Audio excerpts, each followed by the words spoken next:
ഭൂമിയിൽ ഒരു അണുവായുധ ആക്രമണം ഏതെങ്കിലും ഒരു രാജ്യത്തിൽ സംഭവിച്ചാൽ ഉടൻ തന്നെ സംഭവിക്കുന്ന അനന്തരഫലങ്ങളെക്കുറിച്ച് നമുക്കെല്ലാവർക്കും ഒരു ധാരണയുണ്ട്. അണുവായുധം പൊട്ടിത്തെറിച്ചാൽ ഉണ്ടാകുന്ന ആ ഒരു ഫയർബോൾ, ആ പ്രദേശത്തുണ്ടാകുന്ന അഗ്നി കാരണം ചുറ്റുമുള്ള 4-5 മൈൽ ദൂരത്തിലുള്ള അത്രയും വസ്തുക്കൾ അവിടെ കത്തിച്ചാമ്പലായി മാറും. എന്നാൽ ഇതിനൊരു ചെയിൻ റിയാക്ഷൻ ഉണ്ട്. ഈ ചെയിൻ റിയാക്ഷൻ കാരണം ചിന്തിച്ചു നോക്കുവാൻ പോലും കഴിയാത്ത വളരെയധികം നാശനഷ്ടങ്ങൾ ഈ അണുവായുധ ആക്രമണം സൃഷ്ടിക്കും. ഇനി അണുവായുധം പൊട്ടിത്തെറിച്ചാൽ മാത്രം അല്ല ഇങ്ങനെയുള്ള പ്രശ്നങ്ങൾ ഉണ്ടാകുന്നത്.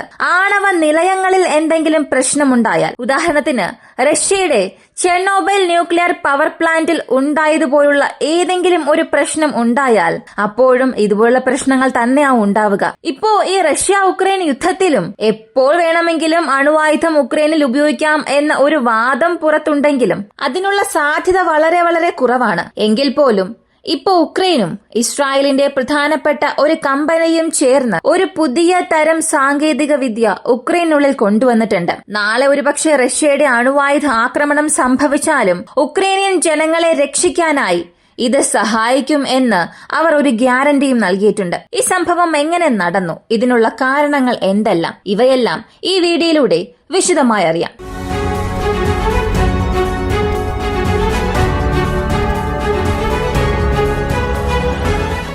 ന്യൂക്ലിയർ ഫോളോട്ട്, അണുവായുധം ഒരു രാജ്യത്തിൽ പൊട്ടിത്തെറിക്കുകയാണെങ്കിൽ അതിനുശേഷം ഉണ്ടാകുന്ന ഈ റേഡിയേഷൻ ക്ലൗഡ് അല്ലെങ്കിൽ ന്യൂക്ലിയർ ഫോളോട്ട്, ഈ കൂടുതലായിട്ടുള്ള റേഡിയോ ആക്റ്റീവ് വസ്തുക്കൾ കാറ്റിൽ പടരാൻ തുടങ്ങും. X rays, gamma rays, beta rays, ഇങ്ങനെ പല തരം റേസ്, എല്ലാ വസ്തുക്കളും ഈ കാറ്റിൽ പതിയെ പതിയെ മേഘങ്ങളിലുമായി കലരാൻ തുടങ്ങും. പെട്ടെന്നുണ്ടാകുന്ന സ്ഫോടനം, അതുകാരണം ഉണ്ടാകുന്ന നാശനഷ്ടങ്ങളെക്കുറിച്ച് നമ്മൾ ഇവിടെ സംസാരിക്കാൻ പോകുന്നില്ല. കാരണം പെട്ടെന്നുണ്ടാകുന്ന സ്ഫോടനത്തിൽ മനുഷ്യർ വേദന അനുഭവിച്ചറിയുന്ന ആ വേഗതയേക്കാളും അധിക വേഗത്തിൽ അവരുടെ ജീവൻ നഷ്ടമാകും. കാരണം നമ്മുടെ ശരീരത്തിലുള്ള വേദന തലച്ചോറിലേക്ക് അയക്കുന്ന ഞരമ്പുകൾ പ്രവർത്തിക്കുന്ന വേഗത അല്ലെങ്കിൽ ആ ന്യൂറോൺസ് പ്രവർത്തിക്കുന്ന വേഗതയേക്കാൾ ഈ അണുവായുധം മൂലം ഉണ്ടാകുന്ന ആഘാതത്തിന്റെ വേഗത കൂടുതലായിരിക്കും. അപ്പോ അണുവായുധം പൊട്ടിത്തെറിക്കുകയാണെങ്കിൽ ആ വേദന അനുഭവിച്ചറിയുന്നതിനുള്ളിൽ തന്നെ മനുഷ്യർ മുഴുവനായും കാറ്റിൽ ചാരമായി മാറും.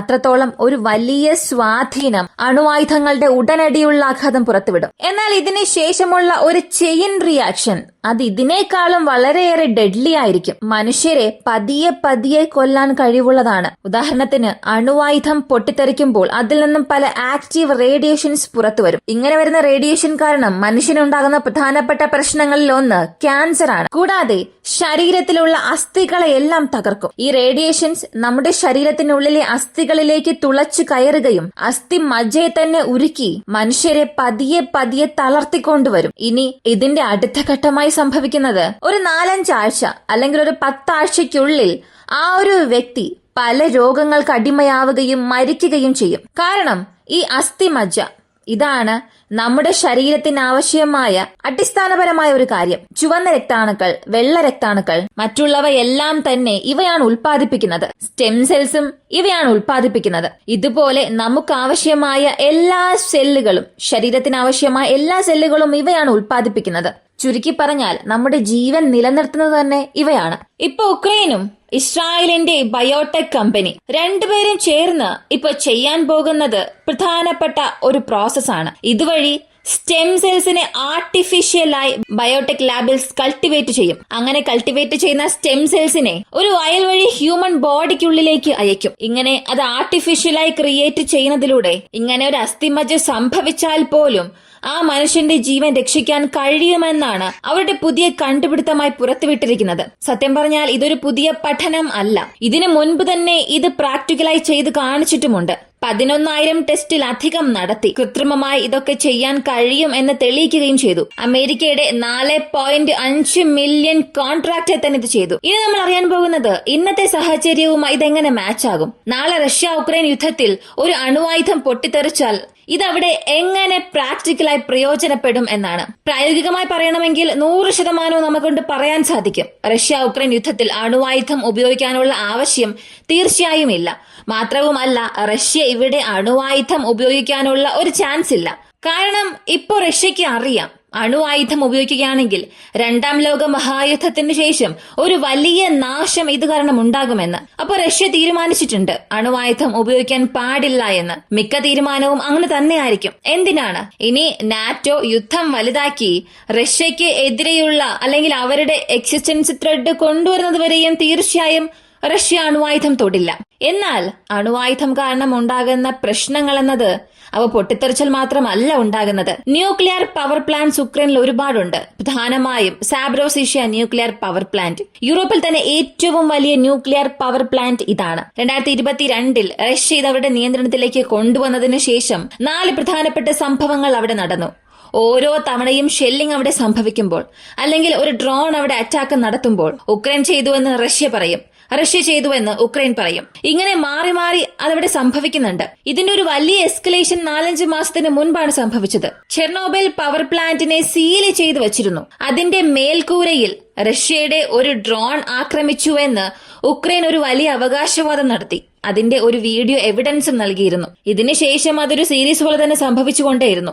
ഇപ്പൊ ഉക്രൈന്റെ മിനിസ്ട്രി ഓഫ് ഹ്യൂമൻ വെൽഫെയറും ഇസ്രായേലിന്റെ ക്ലൂറിയ എന്ന കമ്പനിയും ഇതിനായിട്ടുള്ള ഒരു പ്രോജക്റ്റിലേക്ക് ഇറങ്ങിയിട്ടുണ്ട്. ഇപ്പോ ഞാൻ ആദ്യം പറഞ്ഞ പ്രോസസ് ഉണ്ടല്ലോ, റേഡിയേഷൻ ലീക്ക് സംഭവിച്ചതിന് ശേഷം നമ്മുടെ അസ്ഥിക്കുള്ളിലേക്ക് റേഡിയേഷൻസ് എല്ലാം കയറും. അങ്ങനെ അസ്ഥി മജ്ജ മുഴുവനായും ഉരുക്കും. തുടർന്ന് അകത്തുള്ള സെല്ലുകളെല്ലാം തന്നെ നശിക്കും. ഇതിന്റെ പേര് ഹെമറ്റോപോയറ്റിക് അക്യൂട്ട് റേഡിയേഷൻ സിൻഡ്രോം എന്നാണ്. ഇതാണ് ഇതിന്റെ ക്ലിനിക്കൽ നെയിം. ഇപ്പോ ഈ ഒരു പ്രോസസ്സിലൂടെ അവർ ചെയ്യാൻ പോകുന്നത്, ഈ സിസേറിയൻ ചെയ്യുമ്പോൾ അല്ലെങ്കിൽ ഡെലിവറി നടത്തുമ്പോൾ കുഞ്ഞുങ്ങളുടെ പൊക്കിൾ കൊടി കട്ട് ചെയ്യും. അതിൽ നിന്ന് സ്റ്റെം സെൽസ് അവർ പ്രത്യേകം എടുക്കും.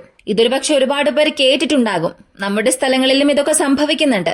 ഇങ്ങനെ സ്റ്റോർ ചെയ്യുന്ന സ്റ്റെം സെൽസിനെ ഇവർ ഈ ബയോ ലാബ്സിൽ സംരക്ഷിക്കും. ഇത് ഭാവിയിൽ എങ്ങനെ പ്രയോജനപ്പെടും എന്നറിയണ്ടേ?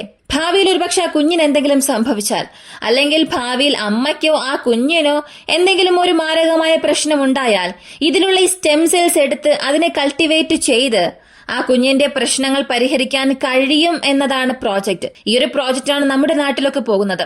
ഇതിപ്പോ അടുത്ത ഘട്ടമായി അവർ ചെയ്യാൻ പോകുന്നത്, ഈ കമ്പനിയും ഉക്രൈനും ചേർന്ന്, ഇവിടെ ഒരു കാര്യം നിങ്ങൾ ആദ്യമേ മനസ്സിലാക്കണം. ഈ സ്റ്റെം സെൽസ് ആണ് എല്ലാത്തിന്റെയും ഒരു അടിസ്ഥാന ആവശ്യം. ശരീരത്തിന് ആവശ്യമായ എല്ലാ സെൽസും ഇവിടെ നിന്നാണ് ഉൽപ്പാദിപ്പിക്കുന്നത്. വെള്ള രക്താണുക്കൾ, ചുവന്ന രക്താണുക്കൾ, മറ്റുള്ള ആറ്റങ്ങൾ എല്ലാം ഈ സ്റ്റെം സെല്ലിനെ ബേസ് ചെയ്തിട്ടാണ് രൂപപ്പെട്ടുകൊണ്ടിരിക്കുന്നത്. ഇപ്പോ ഈ ക്ലൂറിൻ എന്ന കമ്പനിയും ഉക്രൈനും ചേർന്ന് ഈ സ്റ്റെം സെൽസിനെ എല്ലാം ബയോ ലാബ്സിൽ, ബയോ എൻവയോൺമെന്റിൽ പതിയെ സംരക്ഷിക്കുകയും അത് ഒരു ഹ്യൂമൻ ബോഡി ഉള്ളതുപോലുള്ള ഒരു ആർട്ടിഫിഷ്യൽ സെറ്റപ്പ് ചെയ്ത് അതിനുള്ളിൽ കൾട്ടിവേറ്റ് ചെയ്യും. ഇങ്ങനെ കൾട്ടിവേറ്റ് ചെയ്തതിനു ശേഷം ഇവർക്ക് അതിന്റെ ഒരു റിസൾട്ട് ലഭിച്ചത് ഹ്യൂമൻ ബോഡിയിൽ ഇവ കാരണം ഏതൊക്കെ മസിൽ സെൽസ് ആണോ നിർമ്മിക്കുന്നത്, അല്ലെങ്കിൽ ബോണിന് ആവശ്യമായ ഏതൊക്കെ സെൽസ് ആണോ നിർമ്മിക്കുന്നത്, അതുപോലെ തന്നെ ഈ ആർട്ടിഫിഷ്യൽ എൻവയോൺമെന്റിലും ഉൽപ്പാദിപ്പിക്കുന്നുണ്ട്.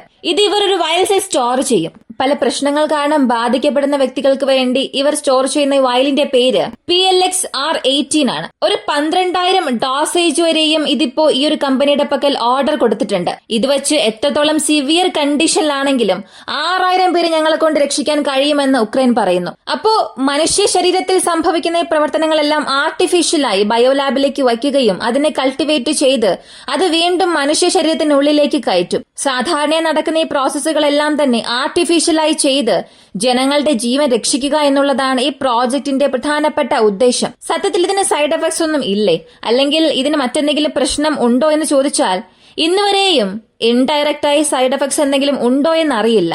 പക്ഷേ ഇപ്പോഴും ക്ലിനിക്കലി പ്രൂവ് ചെയ്തിട്ടുണ്ട്. പല സ്ഥലങ്ങളിലും ഈ ഒരു പ്രോജക്റ്റിന് അവാർഡും ലഭിച്ചിട്ടുണ്ട്. ന്യൂക്ലിയർ പവർ പ്ലാന്റിൽ ഉണ്ടായ പ്രശ്നങ്ങൾക്ക് ശേഷം ഉക്രൈൻ അടിയന്തരമായി തന്നെ ഈ ഒരു പ്രോജക്റ്റിന് അപ്രൂവ് നൽകിയിട്ടുണ്ട്. പല മില്യൺ ഡോളേഴ്സിലാണ് ഉക്രൈനുള്ളിൽ ഇപ്പോൾ ഈ പ്രോജക്റ്റ് നടന്നുകൊണ്ടിരിക്കുന്നത്. അപ്പോൾ റഷ്യ ഉക്രൈൻ ഈ യുദ്ധം എന്നത് ഒരു ഡ്രോൺ വാർഫെയർ മാത്രമല്ല, പുതിയൊരു സാങ്കേതിക വിദ്യയിലേക്കും അതിപ്പോ കൊണ്ടുവന്നിട്ടുണ്ട്. ഇവരെ കൊണ്ടുവന്നിരിക്കുന്ന ടെക്നോളജി തീർച്ചയായും ഭാവിയിൽ പ്രയോജനപ്പെടും. റേഡിയേഷൻ അറ്റാക്ക് സംഭവിക്കുമ്പോൾ തുടക്കത്തിലൊക്കെ അയോഡിൻ ടാബ്ലറ്റ്സ് മാത്രമേ ഉണ്ടാവുകയുള്ളൂ. അയോഡിൻ റേഡിയേഷനിൽ നിന്നും സംരക്ഷിക്കാൻ വേണ്ടി മാത്രം ഉപയോഗിക്കും. എന്നാൽ അവയൊന്നും മറ്റേത് കാര്യത്തിനും സഹായിക്കില്ല. ഇപ്പോ നമ്മുടെ രാജ്യത്തും പല ആണവ നിലയങ്ങളുണ്ട്. ഇതെല്ലാം നമ്മുടെ സംരക്ഷണത്തിന് വേണ്ടിയാണെങ്കിൽ പോലും അവിടെ എന്തെങ്കിലും ഒരു തെറ്റ് സംഭവിച്ചാൽ ഇതൊന്നും ആവശ്യമേ ഇല്ലായിരുന്നു എന്ന് തോന്നിപ്പിക്കുന്ന രീതിയിലുള്ള നാശമായിരിക്കും സംഭവിക്കുക. അങ്ങനെ ഒരു സാഹചര്യത്തിൽ ഇങ്ങനെയുള്ള സാങ്കേതിക വിദ്യകൾ വളരുന്നത് വളരെ വളരെ നല്ല കാര്യം തന്നെയാണ്. പക്ഷേ ഒരു യുദ്ധത്തെ ചുറ്റിപ്പറ്റി മാത്രം ഇങ്ങനെയൊരു കണ്ടുപിടുത്തം ഉണ്ടാകുന്നതിന് പകരം മനുഷ്യ നന്മയ്ക്ക് വേണ്ടിയും ഇങ്ങനെയുള്ള കാര്യങ്ങൾ ചെയ്യുകയാണെങ്കിൽ തീർച്ചയായും ഭാവിയിൽ മനുഷ്യർക്ക് അതൊരു മുതൽക്കൂട്ടായി മാറും. ഈ ഒരു വീഡിയോയെ കുറിച്ചുള്ള നിങ്ങളുടെ അഭിപ്രായം എന്താണ്? ഇങ്ങനെ ഒരു ടെക്നോളജിയെ കുറിച്ച് നിങ്ങൾ ഇതിന് മുൻപ് അറിഞ്ഞിട്ടുണ്ടോ? ഇതാദ്യമായിട്ടാണോ അറിയുന്നത്? നിങ്ങളുടെ അഭിപ്രായം കമന്റിൽ പറയുക. ഇങ്ങനെയുള്ള വീഡിയോസ് കാണാൻ താല്പര്യമുള്ളവരാണ് നിങ്ങളെങ്കിൽ ഇപ്പൊ തന്നെ നമ്മുടെ ചാനൽ സബ്സ്ക്രൈബ് ചെയ്യുക. മറ്റൊരു വീഡിയോയുമായി വീണ്ടും കാണാം.